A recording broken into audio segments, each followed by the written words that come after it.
Hi, I'm State Representative Betsy Holland from Georgia's 54th House District, and I wanted to talk a little bit about another campaign mailer that hit mailboxes in our community over the past couple of days. Not sure if you can read this headline, but it says Betsy Holland voted against emergency COVID-19 funding.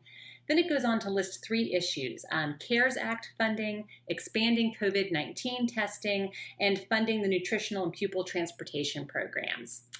I want to be super clear about something. None of those things that were listed were individual bills that made it to the floor of the Georgia House for a vote.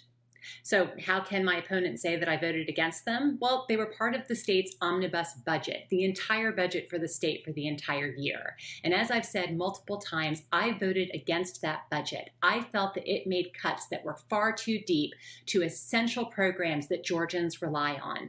Things like mental health services, infrastructure improvements, higher education, and most of all, almost $1 billion cut from K through 12 education. And I was disappointed that the Appropriations Committee did not investigate any additional sources of revenue, things like raising the tobacco tax to the national average in Georgia, which could have generated $500 million more to offset those cuts.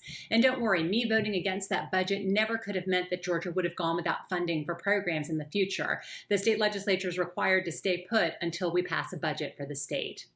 Now, when it comes to coronavirus, you know where I stand. I went early and often asking for coronavirus relief, begging the governor to take swift and strong action to help mitigate the spread of the virus. And I've been advocating for economic recovery ever since, spending hours every day on the phone with constituents and small business owners who need help navigating the Georgia Department of Labor, and advocating for relief for those who have lost their jobs as part of the pandemic. I will always go to bat for the lives and livelihoods of Georgians. I hope I can earn your vote in this election cycle. Remember, you can vote early through October 30th, or you can vote in your precinct polling place on November 3rd. Until next time, be safe and be well.